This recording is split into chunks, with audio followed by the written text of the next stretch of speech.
Hi, and welcome to another episode of the Authentic Audience Podcast. My name is Krista Ripma, and I am your host. This week, I am recording a solo episode, so it's just me.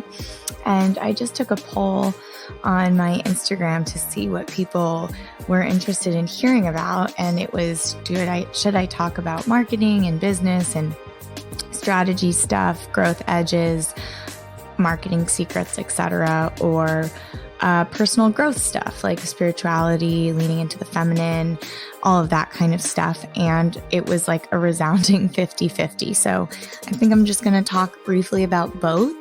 But first, before we begin, I would like you to take a moment and just tune in. I did this a second ago. I actually, full disclosure, started recording.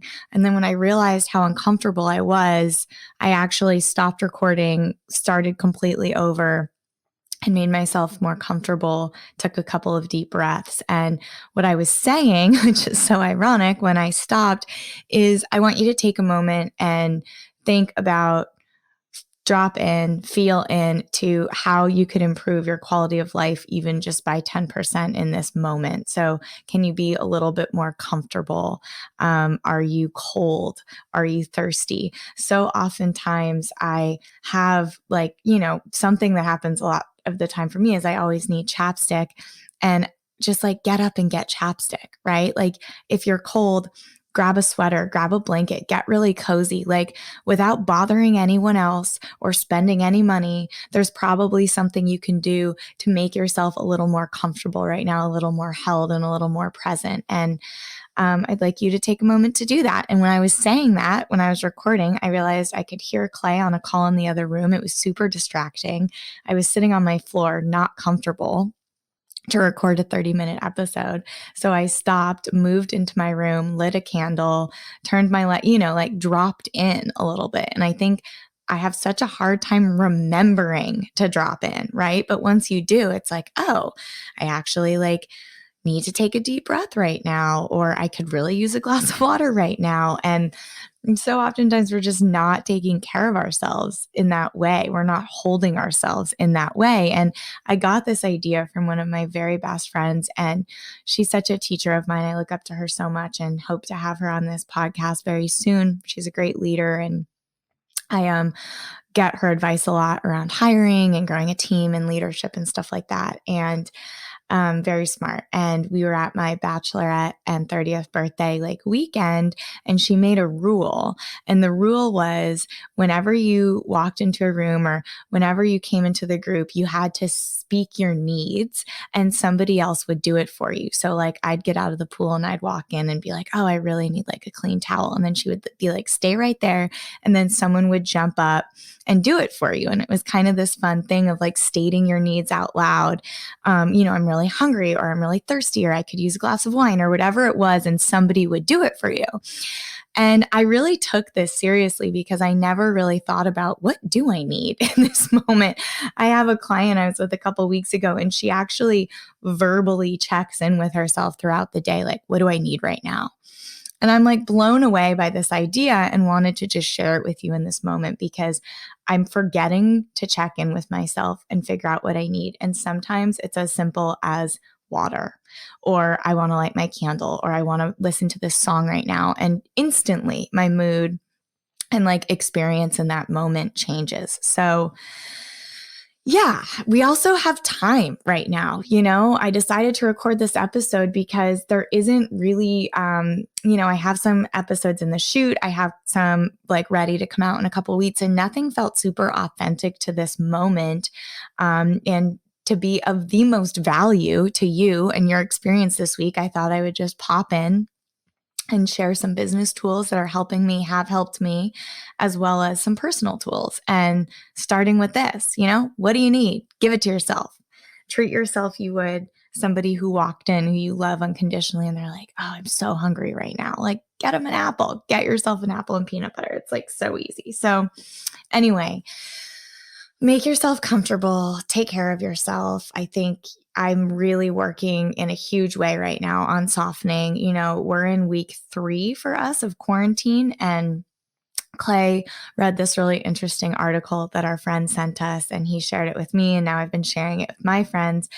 And it was written by a man in China, and it's like the stages of quarantine, sort of like the stages of grief. And, week one is all about incessantly just checking the news, looking at the news, looking at social media, sort of obsessing over the numbers. That's like week one, phase one, right? We all did that. Phase two is the breaking point where you're like, is this my new normal? You're grieving your friends, you're grieving your social life, you're grieving oftentimes for many of us businesses and opportunities that just got pulled right out from under us, big, big things. We had a huge thing get pulled out from under us in our business. And that was sort of week two, like, oh, fuck, right? Crashing point. Week three, which is what I'm in right now, depending on where you are in the country or the world, you could be in a different space. But for week three, it was like getting used to our new normal, right? And so for my friends that I've been talking to that are also in the same phase as me, I talked to Emery, who's a popular guest on this podcast. And she was like, Monday morning sitting down, working on her book again. Right. Whereas last week, totally, total paralysis, could not do it. Same with me. Clay got up Monday morning, went for a 3-mile run, right? I got up and was super motivated to dive back into work. So something about like, okay, the acceptance phase is week three, which is what we're in. And supposedly the next week, week four, is like you really find your stride in this new way of being, week 4 and 5. And then in China, week 6, they started to go back to work and reopen. So those were the stages. And I just think it's very accurate and something that this virus and this pandemic and experience has reminded me is how one we really are. Like, I have so much in common with this man in China, right, who wrote this article. And I'm feeling a huge sense of oneness and actually patriotism, which I don't think I've maybe ever felt, like a sense of wanting to take care of my country, to take care of the people, my elders, the at risk, like come together as a country to take care of one another. That feels really powerful to me right now. So, last week, I was in this, where it's this spectrum, right, of emotion. And it ranges for me from like shower crying, like total breakdown, paralysis, to like really inspired to create a free guide or connect with a client on a new project, working until 10, 11 o'clock at night, and then everything in between. So the range of emotions I experience on a normal basis, like sans global pandemic, is extreme, but it's been even more extreme given the circumstances of the last couple of weeks. So wherever you're at in that sort of spectrum of experience, my goal is to hold space. So if a client's coming to me like, I'm ready to launch right now, I want to go, I have something that's really helpful for people, I'm seeing this as a really awesome opportunity to spread my services and my knowledge, and it's authentic and for the right reasons, I'm like, great, let's go, let's create, let's build. For people who are like, I don't want to sell anything, I'm totally fear-based, I'm in doubt, what do I do? I'm like, great, here's how we hold space, here's how we share. And so I'm also trying to do that on social media. I think it's a very cool time to share value. And, I'm working on something as simple as a playlist. I'm obsessed with music. One of my best friends and I have had like these running playlists, and every year we create a new one. And it's really become almost like the soundtrack to my life. Music is really a big part of my experience and process. And so I've been like working for longer than I care to admit. And I used to do this when I taught yoga. I would spend more time, and I'm sure if you're a yoga teacher, you can relate to this, hopefully. I would spend more time on my playlist and like curating that flow and that experience for people than I would on my actual sequencing, right? And I'm doing that right now. There's a lot that I should and could be doing, but whatever is happening with the world and with the energy, it's like reprioritizing things for me. And I'm actually getting more done and spending more time on like creative things that are for no other reason than to share and to like bring someone joy or introduce them to a new song. So I haven't shared my playlist yet. It is public. So if you search for me on Spotify, Krista Ripma. The playlist right now is called This, period. That's it. And I'm working on it, like perfecting it every day. And I like want to share this with people because I think music is really healing. And right now this playlist is like blasting. I wake up in the morning, I'm lighting my incense, I'm lighting my candles, and I just blast this music while Clay makes coffee before we go to the beach. So it's really given me permission these last couple of weeks to slow the fuck down. And I think week 1, I was the opposite. I'm like, oh my God, so many people need help. We're going to be out of money, take on all these projects. And I did. I took on so many projects. My team is like, okay, breaks. Like we have enough. I have enough. We all have enough on our plates to actually pause and breathe into what's happening. So that's what I've really been doing, and working on this playlist and looking at writing. I'm doing Tell Me a Story, this writing workshop with Deborah Silverman. I'm in a beta group for a new program, and it's really, really healing. It's writing workshop with an intimate group of 20 people for like 2.5 hours every Sunday.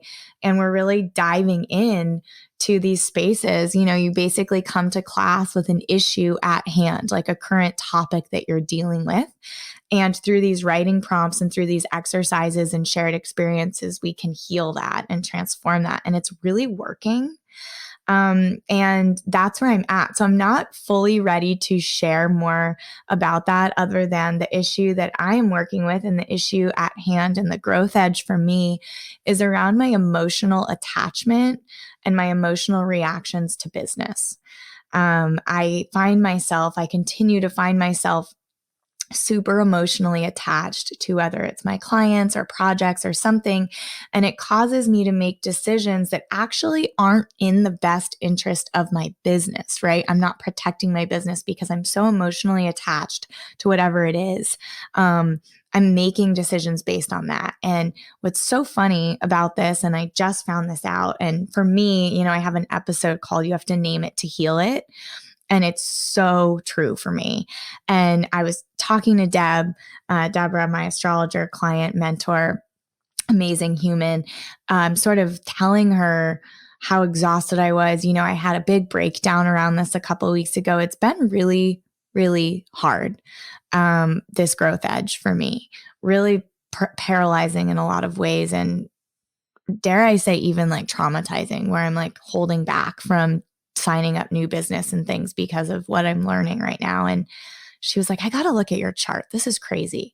And sure enough, she was like, your Cancer moon. So my moon is in Cancer. For anyone who doesn't know astrology, your sun sign is like your ego and personality, and your moon sign is like your emotional body. And my emotional body lives in Cancer, which is sensitive, empathetic, feels everything all the time, right? And that is in the 6th house of Virgo, which I'm still learning all of this. But what that means is my emotional body lives in business. My emotional body lives in perfection. It lives in everything having to be just so, when I say, how I say, and I'm emotionally attached to that. So there's like emotional charge for me there. And once she told me that, I'm like, oh, got it. And so many friends, like my best friends, are like, are you kidding me? I've been telling you for years that you have to detach from the agency and that you can't get so emotionally involved in everything. And I'm like, but that's what makes me so good at what I do. And my friend Wayne recently said, it's okay to be emotionally attached to your work, but being so emotionally attached, you can be passionate. Like, we love your enthusiasm and your passion, and you're right. It is why people work with you. But there's also a level of detachment, a healthy level of detachment that you need to have. I mean, just in life, but especially in business. So you can take a step back and make a decision. It's like not that complicated. It's like, I don't know why it's been so hard for me, but I had this like click, like this aha moment that really snapped me into place when Deb was telling me that. And I've been making a lot of changes and new decisions. So for me, the personal growth and the professional growth, it's always so tied together. But to sort of wrap up the personal and move into the professional and giving some advice around marketing and diving into that side, what I'm doing personally is just slowing down. And it is so hard. and it does not come naturally to me. And if I'm slowing down and then someone I call is working, I'm like, shit, I should still be working. Like I'm constantly, I'm just constantly having to remember. Right. And what I just realized is I'm going to read a personal prompt that I actually wrote for the Tell Me a Story class, for the writing class to end this up. That's just what I decided to do in this moment. So I'm a verbal processor, you guys. So doing this podcast helps so much. Yeah. So just to wrap up the personal piece of this, the slowing down, the reading, just really leaning into that. How can I improve my quality of life right now? And what the global pandemic and the energy and state of the world has done for me is shifted my priorities in a major way. So I'm talking to my parents almost every day. I'm FaceTiming my best friends for hours, and actually getting depth. It's not just a check-in, we're actually really connecting. And I've really eased up on the micromanagement and control around the business. And that's actually a personal thing, right? Letting go of control. And it's allowed me to take long walks, to eat regularly, to drink water regularly, to take bike rides. Walking to the beach and going for bike rides have been like my saving grace. And it's so crazy that like a global pandemic had to like snap me into realizing that, right? So I've spent probably less money in the last couple weeks than I have in a very long time. I'm a big spender, I like, to impulse purchase, as Clay says, and I haven't. And it's like we've bought groceries, we're cooking at home, we're connecting with friends. I'm writing so much, I'm reading so much, I'm walking so much. All of these things I could totally do when life goes back to normal. So personally, it's been challenging and beautiful in all of the right ways. And wherever I'm waking up, wherever I'm showing up, if I'm like, I can't do this, this is heavy, I take a walk, I turn on my music, I write. And if I wake up inspired, ready to work, I dive in, I get on the calls, I get to my to-do list, and I get it done. So wherever you're at, I'm going to just give you permission to be there.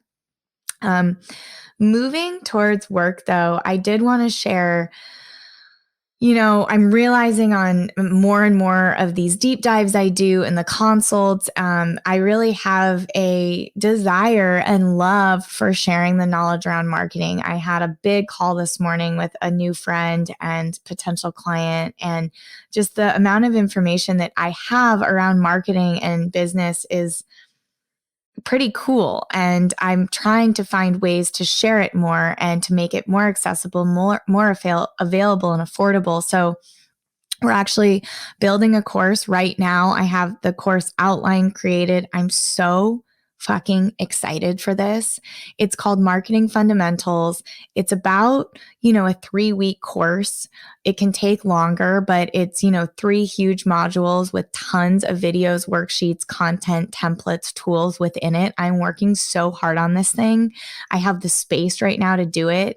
And I think it's an amazing time for people to learn these tools. And every conversation I have with a new client or consult, I'm like, fuck, people need this information. Like, it's a game changer for businesses, no matter how big. And I really can't stress that. Like, so many people don't have the basic marketing information that can like make or break a campaign or a launch. So I'm really excited about Marketing Fundamentals. I'm going to be diving into mindset. I'm going to be diving into organics. So how to really exhaust your organic reach. I'm going to be diving into grassroots marketing, how to really tackle grassroots marketing and what exactly that is.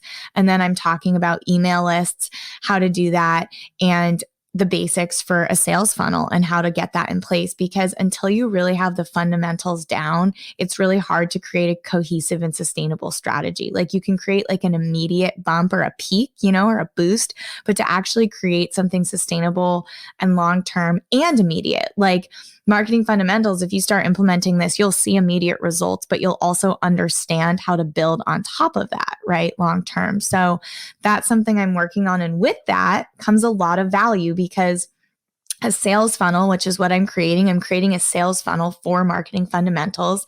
And the best way to do that is warm up your audience with as much value as possible. So I'm working on emails. I just built this epic PDF called My Top 10 Marketing Secrets as a way to get people warmed up and excited and into the sales funnel for marketing fundamentals. So I'm like, in this space of how can I be of service the most and provide the most value to people and support my company, right? That's important. So creating marketing fundamentals has given me this sort of window or expansion into like, what are those best tools? What are those best practices? And how can I share them and in what way? So every day, I've been sharing. Last week, Erin Weed is a huge mentor of mine. I talk about her all the time on here. She did a live dig workshop for $75. Normally, like a morning with her one-on-one is $2,500, like minimum.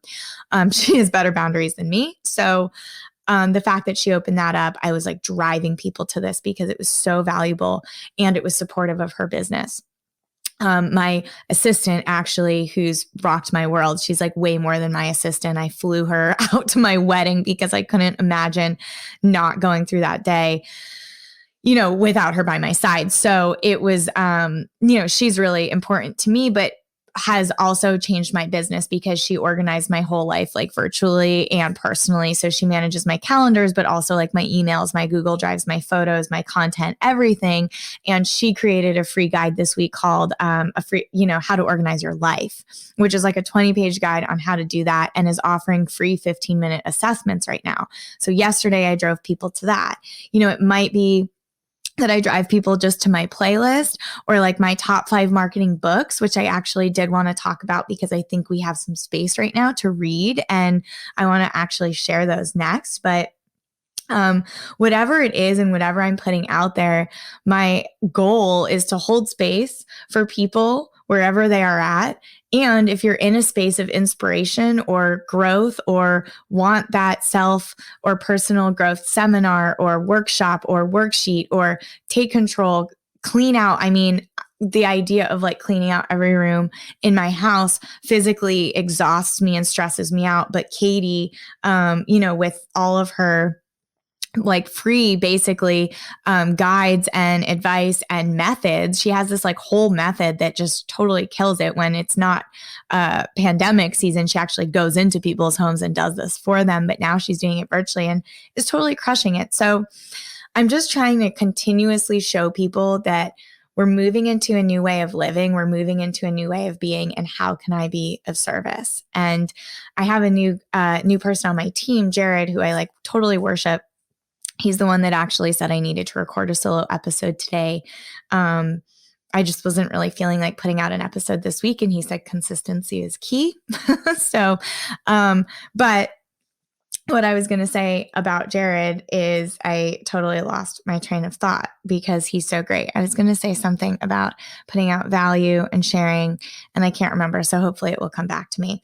But what I want to share next is my top 5 books, actually, because it's a really good time to read. And as I've been diving into marketing fundamentals and sharing with my close friends and getting on these consults, I'm like constantly recommending these books. And I actually recommended the first one to Emery like years ago and resistance is strong. And for whatever reason, the timing didn't happen until now. I actually even mailed it to her. I'm a little aggressive with this first book because that's how valuable it is. And she read it last week and has been sitting down to write every single day and was like, it literally changed my way of living. I understand the way you work more. And it's like actually changed my mindset on writing, creating, being an artist and working. And that book is called The War of Art by Stephen Pressfield. It's like our Bible. Clay and I read that book 3 years ago during the time that we were building Authentic Audience. So I did a post about this recently. I did an email share, but we built and created the company for over a 3-month period, living in Thailand and then being in this cabin near Yosemite. And we were reading so much. And that book fundamentally impacted the whole trajectory of our business, how we showed up and how we continue to show up and teach. It's a really quick read, whether you're an artist, creative, entrepreneur who faces resistance and has a hard time sitting down, focusing and getting the work done, and also attaching yourself to the work. It's a really beautiful book. Stephen Pressfield also has like a spiritual element to it, but it's really, really good for like the creative, the entrepreneur, the artist. So highly recommend The War of Art. The second book is Choose Yourself by James Altucher. I have been a fan of his for a while, actually on and off. I like go from like loving him to like not totally agreeing back to loving him. But at the end of the day, this book, when I decided to start Authentic Audience, really shifted the way I was thinking about who I was in the world, how I wanted to be, and the business I wanted to create. And I like can see now as I'm looking back on the past 3 years as I create this course, how these books have like really actually shaped who I am and the business that we have. So second one is Choose Yourself. The third one is The Big Leap by Gay Hendricks. I've had him on the podcast. This book it's like so obvious, but you're not thinking about it. That's how I describe this book. Like when I use the word zone of genius and zone of excellence and all of that, I stole all of that from this book. And it's really impacts the way I delegate, the way I structure internally, and how I like set up my days, and also how I decide who I need to hire, right? So for example, Katie's a great example because she's really good at organization. She's got a lot of earth in her chart and does a lot of she's like, she actually is an accountant, has a degree in accounting and all of these things that are not my zone of genius, not even my zone of excellence. So I'm able to delegate and hire out to like those roles, right? And that's what Mark Ripma, my father-in-law, was saying a couple podcasts back about, just because Herbert Hoover was the fastest typist doesn't mean he should be the one doing the typing. So for me, that book helped me really figure out where was my zone of excellence, like the things I'm really good at, but how that differs from my zone of genius, the things that I really should be doing, and how much the things in my zone of excellence actually distract me from the things in my zone of genius. So Gay Hendricks is also just so calming. If you do the audiobook for The Big Leap, he actually reads it himself, which is so rad. So love that book. And then the other two are .com Secrets and Start With Why. I think Start With Why had a huge impact on my marketing. The whole thing, an idea behind truth selling and storytelling came from that book. And then .com Secrets is like sales funnels, And so if you're really interested in marketing, anybody that I hire or comes on board with us, I have them read that book because it's like, here's what we're doing. Russell Brunson, we also follow his perfect webinar technique with our clients, and it works really well. And it can feel salesy, that book, and it can feel not super, honest or authentic, but there's a way to create authentic sales funnels once you understand what a sales funnel is. So it's a great starting place. So those are my top 5 books for business that I highly, highly recommend. And then as I was talking, 2 spiritual books just sort of came up for me that have been really influential on my path. One, like my favorite book that Clay and I have reread multiple times. It's also a great read on audio book is Shantaram. Shantaram, it's just like, I don't know, I can't recommend it enough. And it's really long and twisting, and you don't want it to end. So if you're in the mood for that kind of book, it takes place in India, although it's not like rooted in spiritual teachings. It's like got this underlying current, and I don't want to give too much away. And then the last one is Change Your Thoughts, Change Your Life by Wayne Dyer. This book, Clay and I read while we were in Thailand a few years ago, and we would basically every day read a verse from that book. Change Your Thoughts, Change Your Life is Wayne Dyer's interpretation of the Tao Te Ching. And so he would read a verse from the Tao Te Ching and then meditate on it for 2 weeks and then write about how to sort of implement this verse into our modern day living. And it's profound. And even now when I'm stressed or when Clay and I are going through something, we stop, pause, and read a chapter or an excerpt from that book. So Yeah, I'm going to take a quick break because my timer here is telling me that it's going to stop recording at 30 minutes and come back and wrap this up. All right, and we're back. So I don't really know what my goal was at the beginning of this episode other than to just provide a brief update, some insight into what's working for me. I'm feeling good today. I'm in like an upswing. And when I wake up feeling good during this and inspired and excited, it's a good time to share. And, I've also been sharing when I don't feel excited and don't feel inspired. And I've definitely done podcast episodes like that. But overall, I was like, how can I jump on and just hold space and provide value? So what's top of mind right now is reading. So I'm going to share these books that I'm reading with you, that I've read with you, that have helped me significantly. And as I'm going through this course and I'm finding valuable little, nuggets of things that's like, oh, right, that was really big.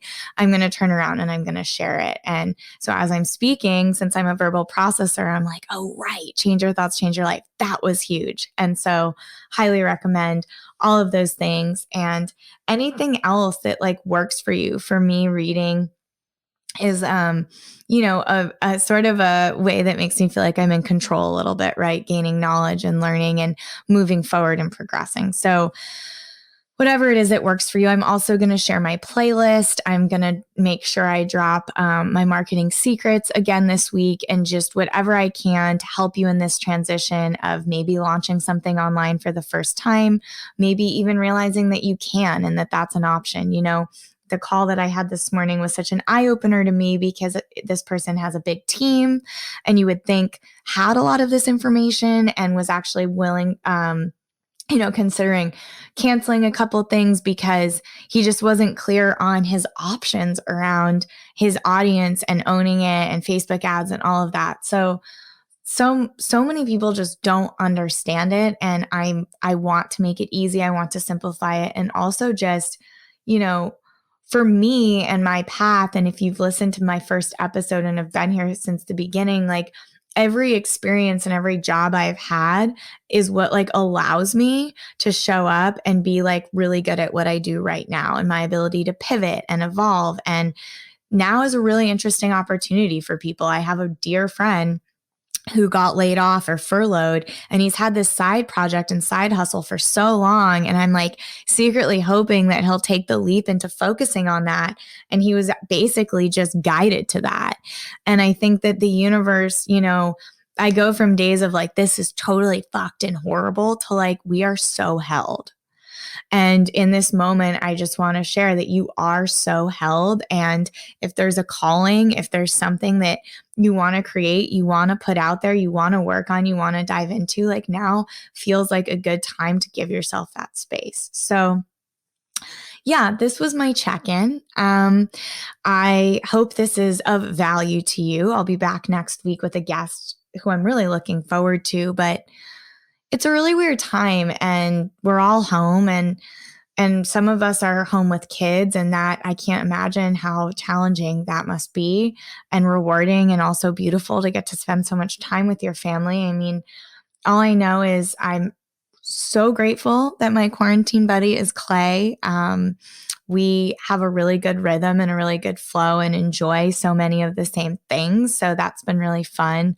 We're actually nerds and we like to play video games together, and we like download these new cooperative video games, and that's really fun for us. So we've sort of like rediscovered things that we have in common and just enjoying my time with him. We're riding bikes a lot and trying to focus on the positive because I really miss my family. And, there's this fear I have around not seeing them or them getting sick or whatever, and just trying not to let my anxiety get the best of me and, do what I can to manage that. So I actually want to end with this very vulnerable piece that I wrote. And I didn't decide until, a few minutes ago that I'm going to read this, but part of this workshop I'm doing with Deborah is you get a writing prompt, a group prompt, and then everybody writes for 11 minutes to the same prompt, and then you stop. So you can't change it, you can't update it, correct it, criticize yourself basically, and then you have to read it out loud to this whole group, and it's super vulnerable. It's beautiful. And last week's prompt is titled "The Thing I Can't Stop Thinking About." And I thought to sort of wrap this up, I would share my prompt with you all. So I'm going to read it, and here goes. So, the thing I can't stop thinking about. What a loaded question for an anxious Gemini. I'm always thinking about everything all the time. I live in extremes, and so therefore I think in extremes because thoughts are things and what we think becomes our life. I think about that a lot. The first extreme, the low road of my psyche. My observer checks out and the scary thoughts consume me, causing anxiety and feeding my desire to be in control of everything and everyone. So much thinking, it's exhausting. It keeps me up at night and distracts me from things that really matter. I can't stop thinking about my parents. Are they safe? Are they healthy? What happens if they get sick? When they get sick? What about Clay? Is he happy? Does he think I could be a better wife? I do. Is he fulfilled? Am I fulfilled? Am I too controlling? Yes. What about Charlie? Is she breathing? I pause to count her breaths. The vet said 20 breaths per minute is good, but anything above that could suggest congestive heart failure. I get distracted in my thoughts and lose count and start again. I can't stop thinking about losing her. Which pet hospital is the closest? Speaking of hospitals, cue an anxious thought about my own mortality. Have I done enough? Speaking of enough, work. Where could we be doing better, working smarter? How could I inspire more, share more, grow more, do better? I doubt myself in these moments, the moments of I am not enough, the moments of I don't deserve this success, the pending doom, when will the other shoe drop? Welcome to free-floating anxiety, my psychologist said to me when I was just 18 years old. She told me to think of all of my thoughts like bubbles floating around in my head. Sometimes for no reason at all, my anxiety will decide to latch onto one of those bubbles and hold on for dear life. But then here comes the upside, the other extreme. Here I remember. Many times a day, I remember. Sometimes it's a song, a text from a friend, something I read online, the sound of my own breath, sometimes nothing in particular, and boom, I remember. I remember I am held. I live by Baba's grace. It's all part of the divine Leela, and here I am living out my karma, playing my part exactly where I am supposed to be. I am here to love everyone and tell the truth. Control is an illusion. My intuition takes the lead and my observer is back on duty. I can clearly separate my ego from my intuition, and the only thought I have is how can I be of service? And then my phone dings, or I remember an email I forgot to send out and I am pulled right back out of it, even though I know I forget, and even though I forget, I remember. And this is the dance of my mind. The thing I can't stop thinking about now is how to find the balance, how to find the peace. How do I stop that? How do I stop thinking? And how do I get my fucking observer to turn back on, stay on, and just remember? So that was my piece. Welcome to Gemini's thought process. And yeah, I don't know why I decided to share it, but I think, the feedback I got from the room when I did share it is, sharing an internal dialogue like that is vulnerable, and it allows other people to start thinking about that too. And what everyone else kept reminding me is I feel the same way. Like, that's what I think about. We're all the same. Like, there's so much oneness right now and so much support. And I really do feel that. And I keep telling my friends and my employees, like, whatever you need, like, just ask for what you need, ask for support. 109 World, Leticia, who's been on here, she's a great friend of mine. God, she inspires me so much. And 109 World is struggling. Their retreats are canceled. They have an organization where they do services where they give back to like amazing organizations through these travel retreats, right? And they can't do any of that right now. And Leticia called me and I was like, ask. Like, you do so much work in the world. Like, you do so much good. Like, set up a campaign, ask for help. And she did. And she made so much because in order for them to stay afloat and keep being of service, they need help and they need support. So I think it's okay to ask, and also there's a lot of ways that you can help without giving money too. So I told her to share that as well. A lot of organizations and companies, like, they do need money to stay afloat, but also you can help by spreading the word. You can help by, giving organizations like that some volunteer time. So I think right now is just calling for us to get really creative. And as I flow from week 3 to week 4 of quarantine and really sit that this is our space right now. This is the reality right now. And like I read in that piece, our thoughts are our life. And from somebody that's really anxious, that can be scary to think about. But we have a choice right now in how we sort of look at this and how we handle it and how we help others and what kind of information we share and value we provide. So that's the update from me. I'll put a swipe up to my playlist in my podcast or my bio, I guess, this week. That's honestly the thing I'm most excited about sharing. So I have to have it ready now by Thursday. I really hope you enjoy it. And yeah, wherever you are, whatever, space in the spectrum you are on, if you're feeling it, if you're inspired, if you're thriving, if you're an introvert that is living for this time at home with your family, or an extrovert where you feel totally depleted because you haven't seen or talked to anybody in days, and everything in between. I'm holding space. I'm sending love. I'm here for you. I'm doing everything I can to create opportunities in our business where we can serve more people in this time. So thank you for being here. You're supporting me by listening, and just by listening, sharing, writing me, all of the amazing feedback and support I get from this. It supports our business. People who share this with new people, we get a lot of new business now from this podcast. So it was never the intention, but it's sort of beautiful when you have this authentic offering that you decide to vulnerably put out into the world. Oftentimes when you work really hard, it works and opportunities keep coming. And I think that's the cycle I'm learning is you stay in integrity, you stay true to your truth and your authentic self, really, and work really hard. The opportunities will keep coming. They will keep coming. And my word is trust right now. And I'd like to leave you with that is trust, trust, trust. Anxiety comes from a lack of trust.